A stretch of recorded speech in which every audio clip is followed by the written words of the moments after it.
Girl always late. Teacher follows dad's SUV home and finds this. But before we start, please take a moment to give this video a like, subscribe to Happy World, and hit the bell so you'll never miss these great stories.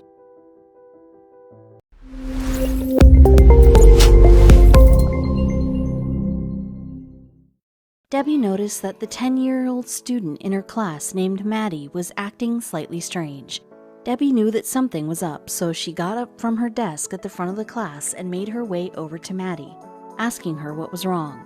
Debbie wanted to know what situation Maddie was in, but she had no idea that the answer would lead her to call 911. Debbie Griffin loved her job. She got to shape the minds of the future, but also nurture them and help them grow. She knew that some children had less than idyllic home lives and always wanted her children to confide in her if they needed to. That's when Debbie noticed something wrong. Maddie wasn't arriving on time for school anymore. She also always seemed fatigued and not enthusiastic. Debbie decided to trust her teacherly instinct. Maddie didn't even play with the other children during recess. She spent it napping instead. Debbie had to get to the bottom of it. Debbie would do anything that she had to get to the bottom of what was going on. She had a keen eye for when something was going on with a child. She just wanted to make things better for Maddie. She sat Maddie down and got her to open up a bit. After a bit of chatting, she knew that the root of the problem started at home. She would find out what it was. Maddie was a relatively new student, so Debbie didn't know too much about her or her personal life. She just knew that she lived with her father and they had recently moved to Lakewood.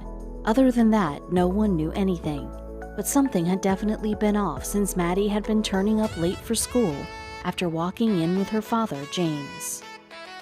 Debbie didn't want to get too involved in her personal life, but when she saw something was off, she knew to go with her 10 years of experience with things like this. With Maddie always showing up tired and late, and with her mother not involved, she knew that things could get worse if she didn't step in. She felt that she had to. With another day of Maddie arriving late, Debbie noticed that her father was always the one walking her in. Maddie always had bags under her eyes and seemed burdened with more than she was letting on. Debbie knew it was now time to step in. She called 911 on her phone. James Schweckhardt would be surprised. The police decided to follow her father home after he dropped her off. They could easily identify him from his ragged appearance.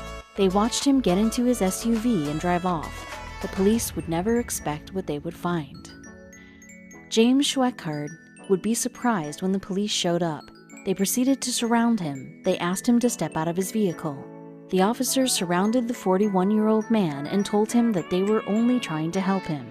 They asked him to step out again, but he wasn't having any of it. Up until this point, he had been having a regular day. He dropped off his daughter at school, but when he got into his SUV, he saw cops surrounding him. James looked like a deer in headlights when the officers pulled him out of the car. Officer Butler ignored it and continued what he was doing. Every inch of the old SUV was packed with bags, boxes, and anything else James could cram into the vehicle. Officer Butler was blindsided when he saw the true nature of their living situation. James and Maddie had been homeless for 2 years. Their SUV was their home.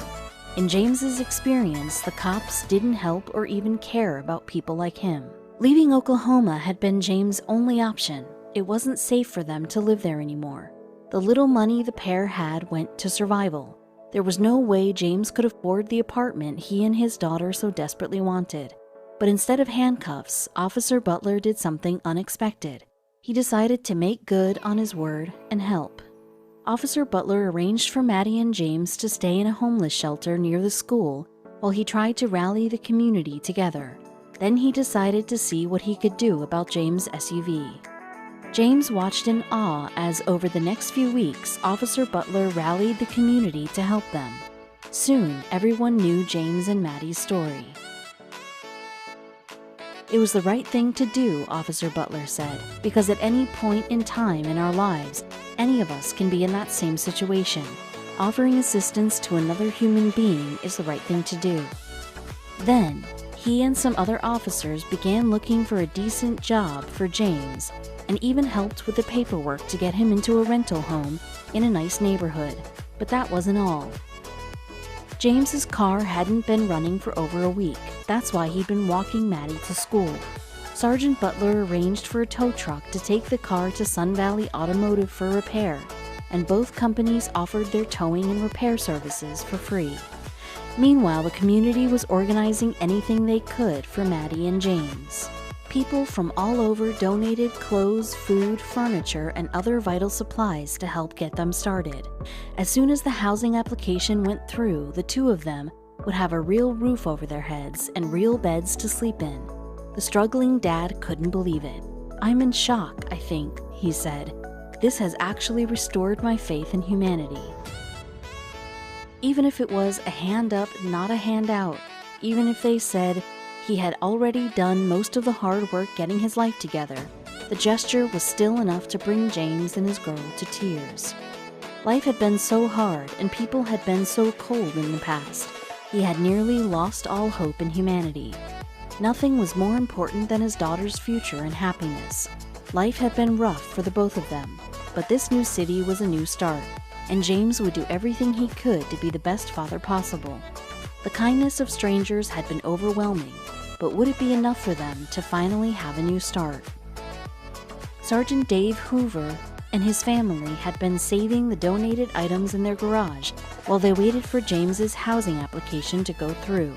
Now it's up to him. This is a starting point for him, and when we walk out the doors to this apartment, he's going to be standing here alone waiting for his daughter to come home from school. And from that, he has to start. He's going to start on this path, Sergeant Dave Hoover said in an interview. "It's all about being a part of the community," Sergeant Dave Hoover said. "I'm amazed we've been able to do this so quickly. I've always been taught that you always give a hand up and not a hand out. James has done a lot of work getting himself together, and everyone wanted to help. James had received 5 job offers in just 2 weeks." Finally, the housing application went through. Maddie and James would finally have somewhere safe to stay. "I'm so happy. Microwave, dishwasher, washer, dryer," James said. "This is the nicest apartment I've ever had. I'm very excited," he added. "I think it's awesome. I think it's really cool. Very unexpected, but very cool." And it wasn't just a house. James and his girl had something they didn't think was possible. They had a home, a caring community, authority figures who really cared, and the helping hand that would let them finally have the future they dreamed of. And if it hadn't been for one teacher with a heart of gold, none of it would have happened.